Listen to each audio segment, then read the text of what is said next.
Hello everyone, hope you're doing really well. So today we are going to study economics from social science textbook for class 10th. Now the chapter that we're going to study is the chapter number 1, development. The one thing that I wanted to tell all of you is that this is an old book, so you might want to check the newer version for some facts and figures. So with that in mind, let's start with the chapter. Chapter number 1, class 10th economics, development. The idea of development or progress has always been with us. We have aspirations or desires about what we would like to do and how we would like to live. Similarly, we have ideas about what a country should be like. What are the essential things that are required? Can life be better for all? How should people live together? Can there be more equality? Development involves thinking about these questions and about the ways in which we can work towards achieving these goals.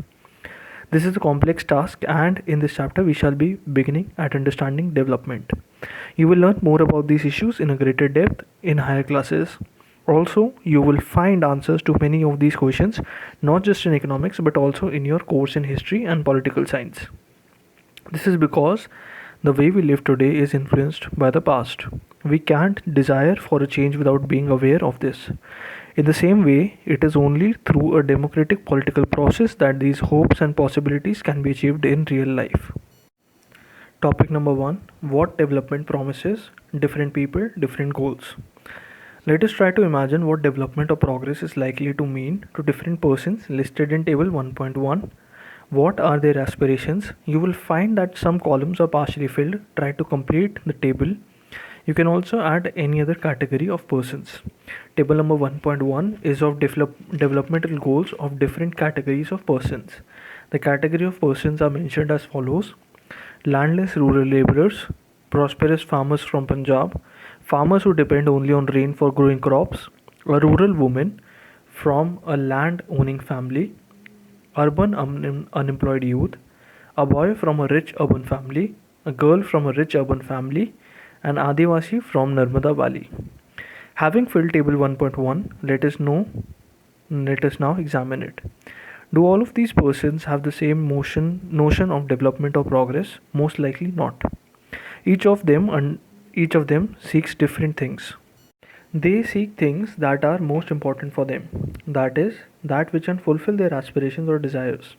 In fact, at times, two persons or groups of persons may seek things which are conflicting. A girl expects as much freedom and opportunity as a brother, and that he also shares in the household works.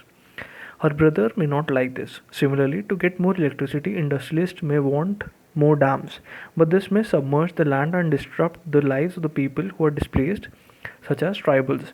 They might resent this and may prefer small check dams or tanks to irrigate their land. Topic number 2, income and other goals. If you go over table 1.1 again, you will notice one common thing. What people desire are regular work, better wages, and decent price for their crops or other products that they produce. In other words, they want more income. Besides seeking more income, one way or other, people also seek things like equal treatment, freedom, security, and respect of others. They resent discrimination. All these are important goals. In fact, in some cases, these may be more important than more income or more compensation, because material goods are not at all that you need to live. Money or material things that one can buy with it is one factor on which our life depends. But the quality of a life also depends on non-material things mentioned above. If it is not obvious to you, then just think of the role of your friends in your family, in your life. You may desire their friendship. Similarly, there are many things that are not easily measured, but they mean a lot to our lives. These are often ignored. Consider another example. If you get a, however, it will be wrong to conclude that what cannot be measured is not important. Consider another example. If you get a job in a far off place, before accepting it, you would try to consider many factors. Apart from income, such as facilities for your family, working atmosphere, or opportunity to learn. In another case, a job may give you less pay but may offer regular employment that enhances your sense of security. Another job, however, may offer high pay but no job security and also leave no time for your family. This will reduce your sense of security and freedom. Similarly, for development, people look at a mix of goals. It is true that if women have engaged engaged in paid work, their dignity in the household and society increases. However, it is also the case that if there is respect for women, there would be more sharing of housework and a greater acceptance of women working outside. A safe and a secure environment may allow more women to take up the variety of jobs or run a business. Hence, the developmental goals that people have are not only about better income but also about other important things in life. Topic number 3, national development. If, as we have been above, individuals seek different goals, then the notion of national development is also likely to be different. Discuss among yourselves on what India should do for development. Most likely, you would find that different students in the class have given different answers to the above question. In fact, you might yourself think of many different answers and not be too sure of any of these. It is very important to keep in mind that different persons could have different as well as conflicting notions of a country's development. However, can all the ideas be considered equally important? Or if there are conflicts, how does one decide? What would be fair and a just path for all? We also have to think whether there are better way of doing things. Would the idea benefit a large number of people or only a small group? National development means thinking about these questions. Topic number 4, how to compare different countries or states. You might ask if development can mean different things, how come some countries are generally called developed and other underdeveloped? Before we come to this, let us consider another question. When we compare different things, they could have similarities as well as differences. Which aspects do we use to compare them? Let us look at students in the class itself. How do we compare different students? They differ in their height, health, talents, and interests. The healthiest student may not be the most studious one. The most intelligent student may not be the most friendliest one. So, how do we compare students? The criteria we may use depends on the purpose of comparison. We use different criteria to choose a sports team, a debate team, a music team, or a team to organize a picnic. Still, if for some purpose we have to choose the criteria for the all round progress of children in class, how shall we do it? Usually, we take one or more important characteristics of persons and compare them based on these characteristics. Of course, there can be differences about what are important characteristics that should come from basis of comparison, friendliness, and spirit of cooperation, creativity, or marks secured. This is true for development too. For comparing countries, their income is considered to be one of the most important attributes. Countries with higher income are more developed than others with less income. This is based on the understanding that more income means more of all things that human beings need. Whatever people like, wish, and should have, they will be able to get with greater income. So, greater income itself is considered to be one important goal. Now, what is the income of a country? Intuitively, the income of the country is the income of all the residents of the country. This gives us the total income of the country. However, for comparison between countries, total income is not such a useful measure. Since countries have different populations, comparing total income will not tell us what an average person is likely to earn. Are people in the one country better off than the others in different country? Hence, we compare the average income, which is the total income of a country, divided by its total population. The average income is also called per capita income. In World Development Report 2006, brought out by the World Bank, this criteria is used in classifying countries. Countries with per capita income of 4,53,000 per annum and above in 2004 are called rich countries, and those with per capita income of rupees 37,000 or less are called low income countries.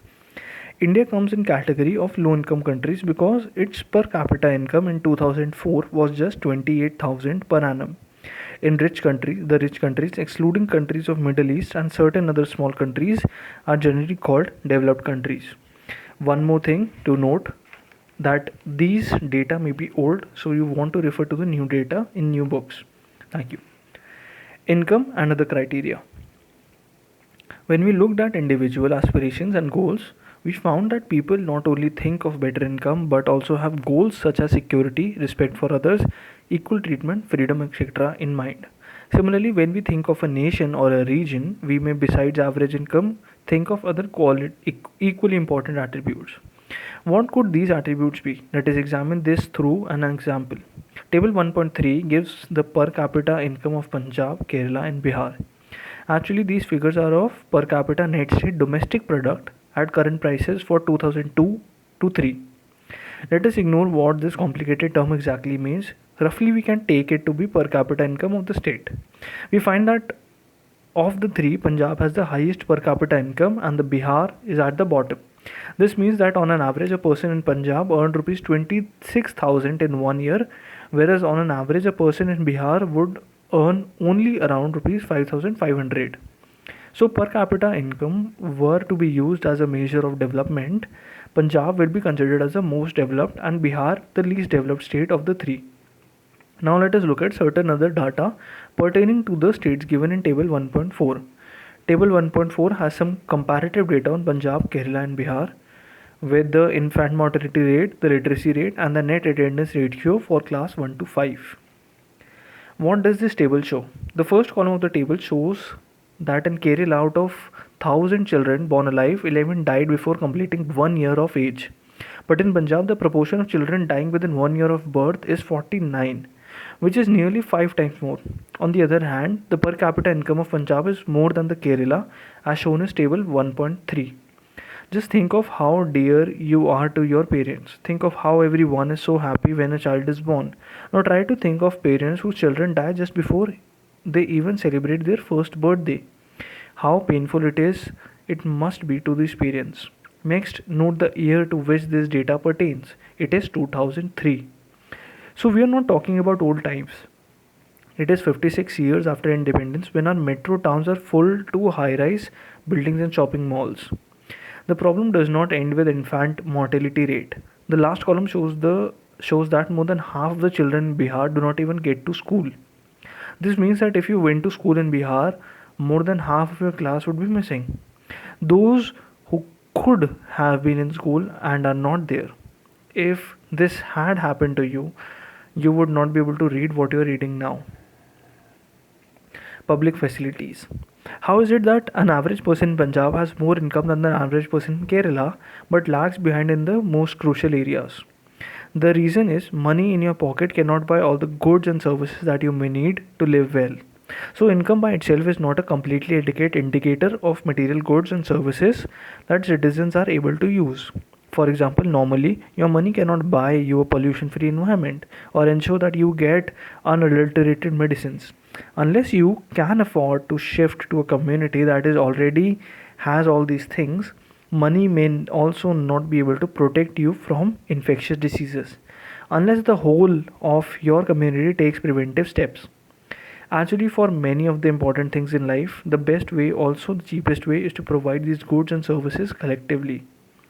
Just think, will it be cheaper to have collective security for the whole locality or for each house to have its own security man? What if no one other than you in your village or locality is interested in studying? Would you be able to study? Not unless your parents could afford to send you to some private school elsewhere. So, if you are actually able to study because many of the children also want to study, and because many people believe that the government should open schools and provide other facilities so that all children have a chance to study, even now in many areas, children, particularly girls, are not able to achieve secondary level schooling because government/society has not provided adequate facilities. Kerala has low infant mortality rate because it has adequate provision for basic health and educational facilities. Similarly, in some states, the public distribution system (PDS) functions well. If some PDS shops, that is ration shops, does not function properly in such places, the people there are able to get the problem rectified.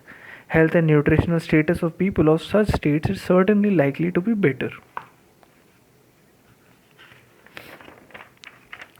Isn't it surprising that a small country in a neighborhood, Sri Lanka, which is much ahead in India in every respect, and a big country like ours has such a low rank in the world? Table 1.6 also shows that Though Nepal has half per capita income of India, yet it is not far behind India in life expectancy and literacy levels. Many improvements have been suggested in calculating HDI, and many new components have been added to the Human Development Report. But by prefixing human to development, it has made it very clear that what is important in development is what is happening to citizens of the country. It is people, their health, their well being that is more important. Do you think there are certain other aspects that should be considered in measuring human development? Sustainability of development. Suppose for the present that a particular country is quite developed. We would certainly like this level of development to go up further or at least be maintained for future generations. This is obviously desirable. However, since the second half of the 20th century, a number of scientists have been warning that the present type and levels of development are not sustainable. Groundwater is an example of renewable resources. These resources are replenished by nature as in the case of crops and plants. However, even these resources may be overused. For example, in the case of groundwater, if we use more than what is being replenished by rain, then we would be overusing this resource. Non renewable resources are those which will get exhausted after years of use. We have a fixed stock on earth which cannot be replenished. We do not discover new resources that we did not know of earlier. New sources in this way add to the stock. However, over time, even this will get exhausted. Consequences of environmental degradation do not respect national or state boundaries. This issue is no longer region or nation specific. Our future is linked together. Sustainability of development is comparatively a new area of knowledge in which scientists, economists, philosophers, and other social scientists are working together. In general, the question of development or progress is perennial. At all times, as a member of society and as individuals, we need to ask where we want to go, what we wish to become, and what our goals are. So the debate on development continues. Thank you. With this, chapter number 1, development, that is for economics class 10th, ends. Thank you for listening to this audiobook, and please stay tuned for the next chapters. All the best, everyone. Do share and subscribe this channel. Thank you.